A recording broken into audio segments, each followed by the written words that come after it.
Don't ask me why I waited so long, but in the Master Duel World Championship qualifiers, I haven't actually shown you how I've been doing on my main account, which of course uses Floowandereeze.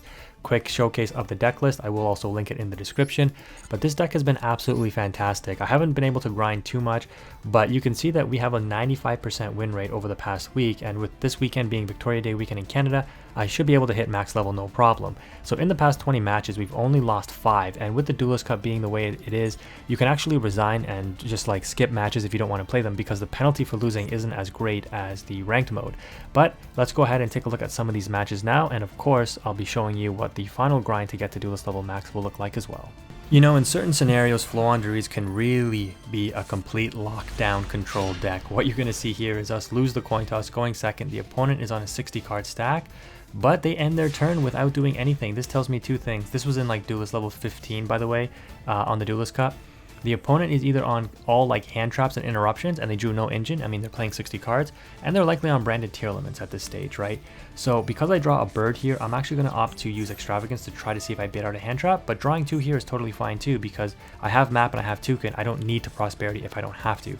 Sure enough, it does draw out the extravagance, and that's totally fine because the effect is negated. Now I can go ahead and activate prosperity, dig 6 deep, and what I'm likely going to take here, not the Robina, not the unexplored winds, it's actually the D fissure, because again, I'm anticipating the opponent is on branded tier limits. Now with map active, I'm going to go ahead and banish Robina, normal summon toucan, and chain link 1 Robina, chain link 2 toucan. This is to play around imperm. I'm not going to really explain it because I've explained it in other videos before, but the opponent was smart knowing that I was playing around imperm on the toucan, and they opt to infinite impermanence the Robina here. So this puts me in a tough spot, right? Because what am I going to do? Well, okay, I guess you kind of see what I did because I couldn't pause the video quick enough, but I can't leave these 2 birds on board because I have nothing in my hand, right? I mean, if they end up outing the monsters on the board, they go to the banish pile, I have no way to summon to bring them back. I need to draw into a bird. So I'm actually going to go ahead and Ryza with nothing on the board. What the heck am I doing here? Well, you're going to see. I'm going to target Ryza on the field to put back to the top of the deck, so it's literally spinning itself back to the top of the deck. I'm targeting the opponent's Ash Blossom to put on top of their deck. You might be thinking, Quantum, what the hell are you doing? You're gone crazy. You don't know how to play flow anymore. What's going on? No. Pay attention. We're going to bounce the fissure back to hand because again, we can just reactivate it. And what I'm going to actually do here is completely prevent the opponent from drawing any engine, right? They pass their turn 1 without doing anything. I'm putting them on, I think you have nothing. I think you have nothing but hand traps, and you're just not going to be able to play. So doing this, I also am able to bring back the toucan here. And I'm going to be able to next turn use map again to just bring more resources into play. So we reactivate fissure and we're going to pass the turn. The opponent has the Ash Blossom back on top of their deck, and they're going to go ahead and draw it for turn here. And I'm not going to, if they do have a normal summon, I'm not going to trigger map for 2 reasons. One, because if I normal summon toucan and bring back Robina, they're just going to Ash the Robina that I put on top of their deck. So I'm fine with them going snow and attacking me directly. And I also want to draw that Ryza. Because I'm keeping the opponent locked down. So the opponent hits me for 1850, no problem. Pass turn, they're on nothing. We know they have Ash Blossom in hand and 2 mystery cards. And they can't activate imperm from hand now because they control the monster on field. So what are we going to do? Activate map, reveal toucan, banish Eaglin. Knowing that we don't need to do the whole chain block thing to put toucan on the last chain link, we can just straight up toucan target Eaglin. So this means we can use Eaglin later on to chain block the Empin that we bring to hand with the Eaglin. So when we summon Eaglin, we chain block it with the Robina, because again, we know the opponent is on Ash. We put it back on top of their deck and they drew it. So we're completely playing around their Ash. We now search Empin, double tribute for Empin, so that we can chain block it with the Eaglin, and then we search Trap card. Now we're going to go ahead and normal summon Robina and chain block it with the toucan. And then of course, off of Robina, we're going to grab Stree. Then we don't even care about keeping the Empin on board. We're going to double tribute both of those and bring out Ryza, because the Empin when tributed is banished now because of the D fissure, which is super useful. It means we can instantly recur back with toucan. But this is going to allow us to stack the opponent's deck. I'm going to target their snow, target their infinite impermanence, and target the Ryza back to hand. I stack their deck so that they draw the snow first and then the imperm. This is an infinite loop, right? This is going to keep the opponent drawing snow every time if they summon it. And we set the Dreaming Town, and now we have double interruption, normal summon interruption that we can now use because we have all 4 birds in rotation. Dreaming Town interruption, we've got Empin ban recurable with toucan, and the Ryza lock completely in full effect. So the opponent got 60 cards in their deck. They're only seeing literally 4 of them now, not even 5. So they go ahead and they normal summon snow, and they realize they're stuck in the infinite loop, and they're going to scoop it up. So a little bit of an intuitive play, not something you would normally see, but I thought this was a really interesting match, so I wanted to show it for you. Alright, in this next WCQ match, our opening hand is Robina Eaglin Duality Unexplored wins and evenly matched. We are going second, and we are facing up against tier limits. Again, this is all above Duelist Cup level 15, whatever, World Championship qualifier. It's a Duelist Cup, it's the same thing. Anyways, the opponent starts off very, very strong. Obviously, the one of Planet and normal summon Rhino to pitch Sharon, and they're going to go into Kit Kalos. This is full, like, you know, combo. Weirdly enough, they use Planet to pop their own Kit Kalos to mill 5. Unfortunately, they do mill a Yugioh, which means I'm going to get milled for 5. Now the opponent's going to know what I'm on. They get King of the Swamp as well and another Rhino. But that's totally fine because this Rhino can't be brought back, and this Scream will get them a trap as well. So let's see what happens. They're going to mill 5 though. They're probably going to mill a name. Oh, never mind. Yeah, they just pitch Havness off of the Rhino. So they're going to fuse off Havness. So now they've used 2 names, Sharon and Havness. And do they get something else? They get another Sharon. They get the Crystal Beast Emerald.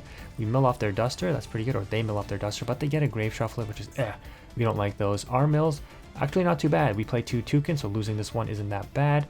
We lose a Prosperity, the Terraforming, which, you know, is fine. We were going to draw into a Pot, it looks like, which would have been good because that would have got us Prosperity, or not Prosperity, sorry, Terraforming and Book of Moon, which would have been incredible, getting my map on field. But hey, it is what it is. The opponent now knows we're on Floowandereeze, so of course they're going into Dragostapelia.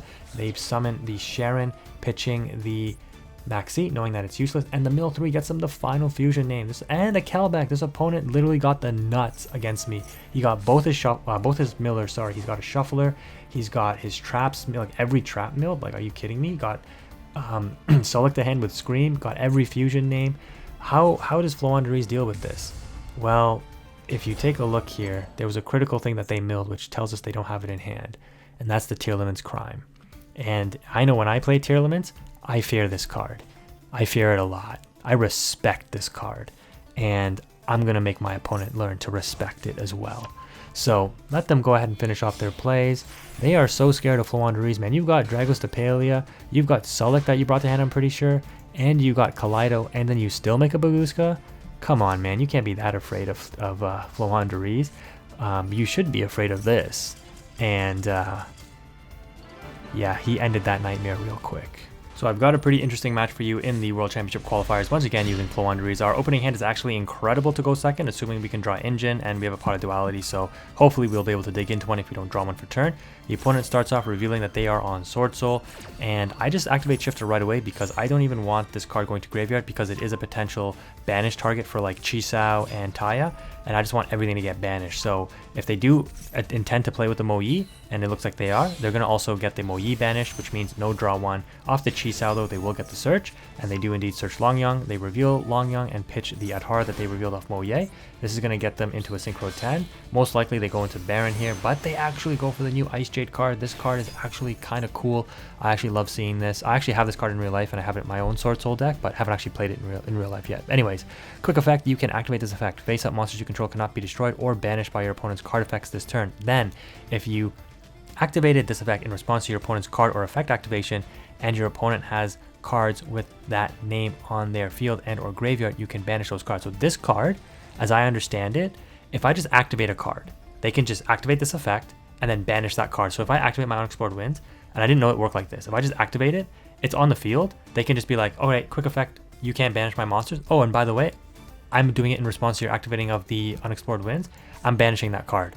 So yeah, this card is kind of nutty. I didn't know it worked like that, but yeah, pretty cool. Anyways, the opponent does have the monster negate, but they need to have a Sword Soul or Worm card in hand or graveyard. And again, this is why we activated D-Shifter on summon. So we literally got like 4 Sword Soul / Worm cards out of rotation for them, which is incredible. It turns their Chisao offline unless this card in their hand is a Worm or Sword Soul card. We have to deal with 2 face down cards potentially, and we have to deal with this card, which at the time I didn't know what the hell it did, even though I own it. Anyways, we draw into an Extravagance, which is really good. This is going to allow us to draw 2. We do indeed draw the Eaglin. We're going to go Battle Phase and try to evenly match to clear off the field. The opponent reveals Crossout Designate, so this is not great for me because it, you know, they obviously play evenly matched, so they're going to go ahead and negate the evenly. Very effective way to negate evenly. We're going to go main phase 2, activate Duality, and we get what we need in the Advent of Adventure. Just in case this is a Worm card, we are able to summon Eaglin and then dodge the Grandmaster negate that they would, you know, banish the card from their hand if they try to negate the Eaglin. We're going to go ahead and activate the Unexplored Winds because I'm anticipating normal summon Eaglin, bring Empin to hand, use Unexplored Winds, tribute off, you know, whatever, and the Eaglin, and summon the M-Pin if they don't negate the M-Pin with Grandmaster. If they negate M-Pin with Grandmaster, we do the Advent of Adventure, but we're not going to Advent preemptively. We're going to normal summon Eaglin because of that reason. So I activate the Unexplored Winds, and then the opponent chains the quick effect, and then they did it in response to my activation of Unexplored Winds. So they just got to banish it for free. I'm like, damn, that's pretty good. So yeah, that's interesting. We're gonna go ahead and normal summon Eaglin. The opponent's field did not light up, which indicated to me right away that they do not have a Worm card in hand. So I'm just gonna go ahead and activate the Advent of Adventure in response to the Eaglin being summoned.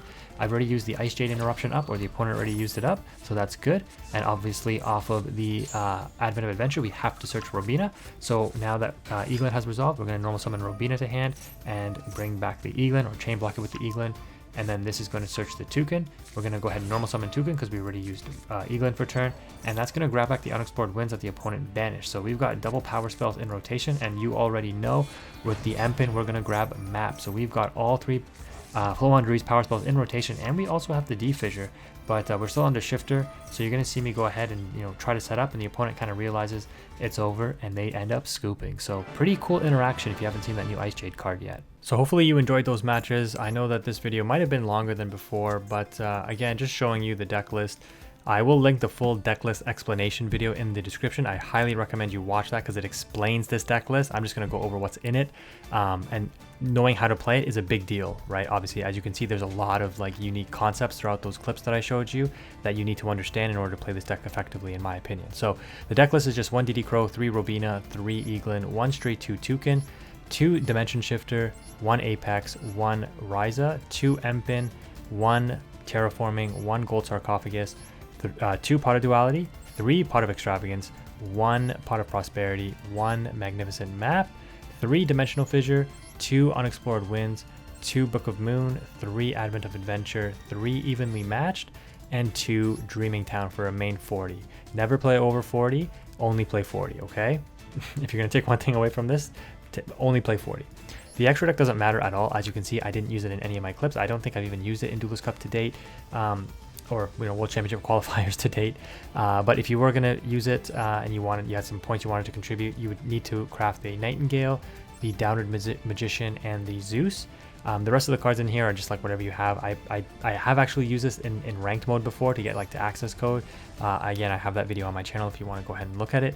But the rest of the cards in here don't really matter. I would probably put in some monster and or back row removal cards if you can. This is just super rare for Phoenix, for example, and just a rare for Darumidal.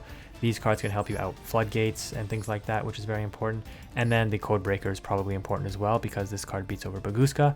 Actually, no, I have used this. I did use this in Duelist Cup. I did. Yes, I did. I made this, but I made it in Sprite, not with my Floowandereeze deck. I made it with my Sprite deck, which again is in the probably in the description of this video. So yeah, interesting tech options in your extra deck if you really want, but again, it's most likely, like, unless you're really trying to grind out a win, I would probably just resign and save the time, not trying to figure out a way to go through my extra deck to out the opponent's board. Because in Duelist Cup, or again, World Championship qualifiers, at least in stage 1, the penalty for losing is like minimal, like it's nothing. So you might as well just resign those matches that are going to take so long. Anyways, that's going to wrap it up for this video, guys. Hopefully you enjoyed. Thank you again for watching. I hope to hit Diamond 1 sometime soon. I haven't actually been able to play too much, but play too much in rank mode, that is. I played obviously playing the World Championship qualifiers. Anyways, yeah, let's wrap this video up. Thank you again for watching, guys. Quantum is out.